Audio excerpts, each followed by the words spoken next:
Da Vinci resolve की advance series की class number 18 में आप सबको खुशामदीद कहते हैं। आज की क्लास में हम सीखेंगे कि वाइट बैलेंस कैसे करते हैं। आगे बढ़ने से पहले आपको बताना चाहूंगा, आप देख रहे हैं बोल चाल और मुझे कहते हैं अदील शाहिद।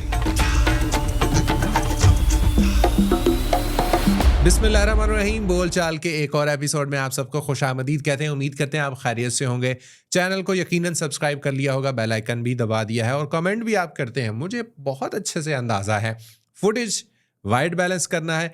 आज हम 3 तरीके सीखेंगे और यूं पलक झपकते ही वाइट बैलेंस आप बआसानी कर सकेंगे। सो देर नहीं करते, ज्यादा बातें नहीं, काम हम चलते हैं अपने कंप्यूटर की स्क्रीन पर। ले जनाब, मैं अपने कंप्यूटर की स्क्रीन पे आ चुका हूं और यहाँ पर मैंने एक ऐसा फुटेज यहाँ पर आज जो है वो शामिल किया है कि जिसको अगर हम देखें तो देखने में ही अंदाज़ा हो रहा है कि भैया बहुत ज़्यादा जो है वो इसको वाइट बैलेंस की ज़रूरत है। अच्छा, सबसे पहले तो मैं ये क्लिप वाला सेक्शन जो है वो बंद कर देता हूँ ताकि आपको ज़रा अच्छे से नज़र आ सके और हम इस ऑप्शन को यहाँ पर ले आते हैं। अच्छा, स्कोप्स, इसके अंदर प्रेड है, वेव फॉर्म है, हिस्टोग्राम है, वेक्टर स्कोप है। सारी चीज़ों को अगर हम देखें तो देखें इसमें रेड कम है, ग्रीन थोड़ा सा ज़्यादा है और जो ब्लू है वो तो बहुत ही ज़्यादा है। बिल्कुल सेम ये चीज़ हमें यहाँ पर भी नज़र आ रही है, यानी ये तीनों कलर हमें डिफरेंट डिफरेंट नज़र आ रहे हैं। और यहाँ पर भी आप देखें रेड की ग्रीन की रेशो ज़्यादा है और जो ब्लू है वो उसकी रेशो जो है वो आपको कम यहाँ पर नज़र आ रही है। तो इस चीज़ को जो है वो थोड़ा सा ज़रा समझिएगा। सबसे पहला तरीका वो मैं आप लोगों को सिखाने वाला हूं। आपने सिर्फ वेक्टर स्कोप को देखना है, ठीक है। थोड़ा सा मैं इसको ज़रा अपनी स्क्रीन से बाहर करने लगा हूं ताकि आपको ये ऑफसेट वाला व्हील नज़र आ जाए, ठीक है। मैं ये ऑफसेट वाला व्हील इसके ऊपर आपको लगा के भी जो है वो दिखा देता हूं।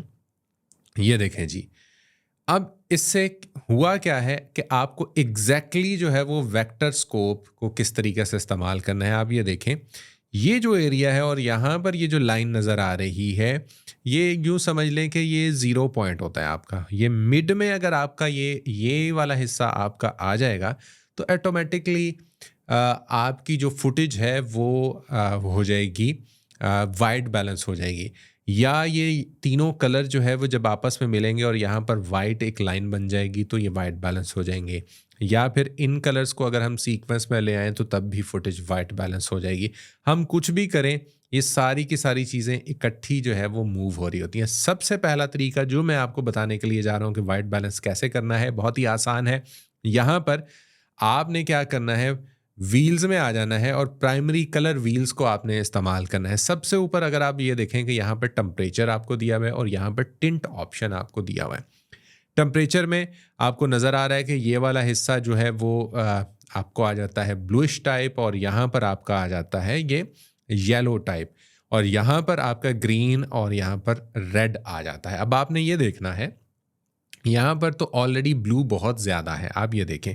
तो हम ब्लू को ऑपोजिट डायरेक्शन में जो है वो लेकर आएंगे और यहाँ पर आपने ट्रेड के अंदर भी देखना है, वेक्टर स्कोप के अंदर भी देखना है। अगर मैं फुटेज को ना देखूं, यकीन करें मैं फुटेज को नहीं देखूंगा, मैं सिर्फ और सिर्फ अपने स्कोप्स को देखूंगा और देखने के बाद जो है वो मैं इसको यहीं पर ही जो है वो एडजस्ट कर दूंगा। अच्छा जी, अब एक काम मैंने कर लिया, टेम्परेचर को थोड़ा सा मैं नीचे ले आया हूँ। अब थोड़ा सा जो है वो मुझे टिंट को जो है वो ज़रा बेहतर करना है। इसको थोड़ा सा मैं ऊपर लेकर आऊँगा, मज़ीद इसको मैं नीचे लेकर आऊँगा ताकि जो है वो थोड़ा सा एडजस्ट जो है वो किया जाए। आप ये देखें, ये तीनों कलर यहाँ पर मिल गए और एक वाइट लाइन बन गई। यहाँ पर स्कोप में भी आपको जो है वो करीब करीब जो है वो चीज़ें नज़र आना शुरू हो गई हैं। मैं थोड़ा सा इसको ऊपर लेके जाता हूँ। ये देखें जी, इतना सा काम है और आपकी फुटेज जो है वो वाइट बैलेंस हो गई। आप ये देखें कि इस हिस्से के ऊपर भी आपको बड़ी आसानी से जो है वो नज़र आ रहा है कि हम ये आलमोस्ट मिड के अंदर पहुंच गए। बाकी थोड़ी सी आपने अगर मज़ीद इसके अंदर जो है वो नफासत लानी है तो वो आप हल्का फुल्का इसको छेड़ के जो है वो नफासत ला सकते हैं। अब यहाँ पर भी आप ये देखें जो हिस्टोग्राम है वो भी आलमोस्ट मैच कर गया है ठीक है, जो इसके डायनामिक्स थे वो सारे के सारे मैच हो गए। यहाँ पर भी आप ये देखें कि कलर एक जैसा हो गया, ये भी वाइट हो गया। तो ऑलमोस्ट आपका जो है वो ये वाइट बैलेंस जो है वो बड़े आसानी के साथ जो है वो हो गया। हम क्या करेंगे, नोड को कर लेते हैं रीसेट। अब आपके सामने है ये बिल्कुल ज़बरदस्त, इसको जैसे ही मैंने रीसेट किया आप ये देखें क्या मामलात हो गए। दूसरा तरीका बहुत ही आसान है, आपने वेक्टर स्कोप को देखना है और अपने इस ऑफसेट वाले हिस्से को जो है वो थोड़ा सा आपने देखना है। यहाँ पर ब्लूइश बहुत ज़्यादा है तो हम इसको थोड़ा सा रेड की तरफ जो है वो लेकर जाएंगे, और जैसे हम रेड की तरफ लेके जाएंगे आप ये देखते जाएं। मैं फुटेज को कम देख रहा हूँ और अपने स्कोप्स को ज़्यादा देख रहा हूँ। तो यहाँ पर करीबन जो है वो मेरी जो फुटेज है वो यहाँ पर ऑलमोस्ट वाइट बैलेंस हो गई है। आप ये देखें, हम थोड़ा सा इसको इस साइड के ऊपर लेकर आएंगे तो हमारी फुटेज और ज़रा बेहतर हो जाएगी। ये देखें जी, इतना सा काम था। हमने सेकंड मेथड के तहत भी जो है वो इसको वाइट बैलेंस कर लिया है। मैं एक दफ़ा दोबारा आपको दिखा देता हूँ। ये देखें जी, ये पहले फुटेज था और ये वाइट बैलेंस होने के बाद आपको जो है वो फुटेज दिखाई दे रहा है वाज़े तौर पे। यहाँ पर आप देखिएगा, ये देखें, इस जगह को देखें, इस जगह को देखें, इस जगह को देखें, ये देखें।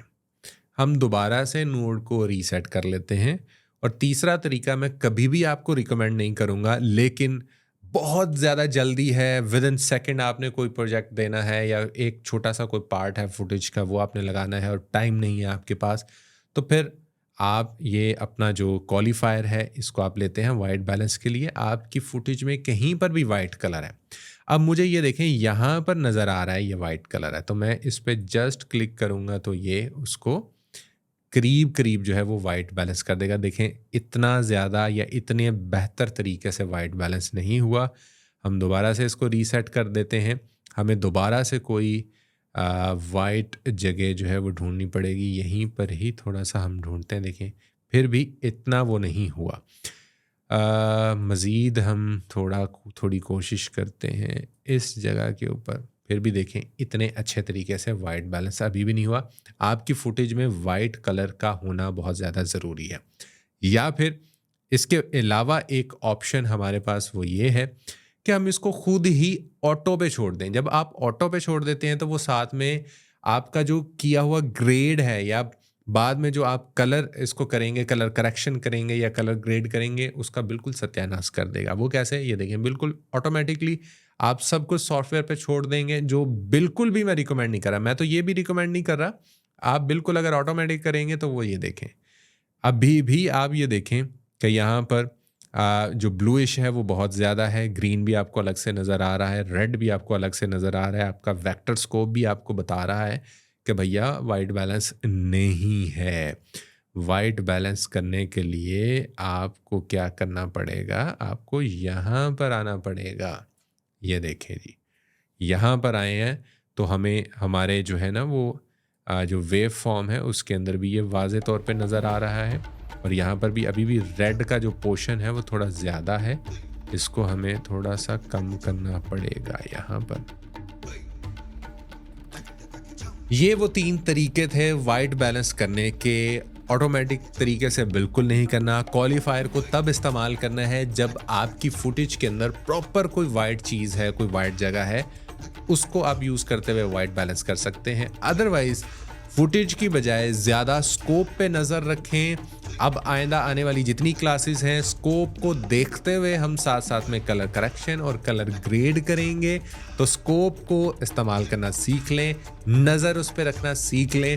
इंशाल्लाह जी अगली क्लास में होगी आपसे मुलाकात। अपना रखिएगा ढेर सारा ख्याल, मुझे दीजिए इजाज़त। टेक केयर, अल्लाह हाफिज़।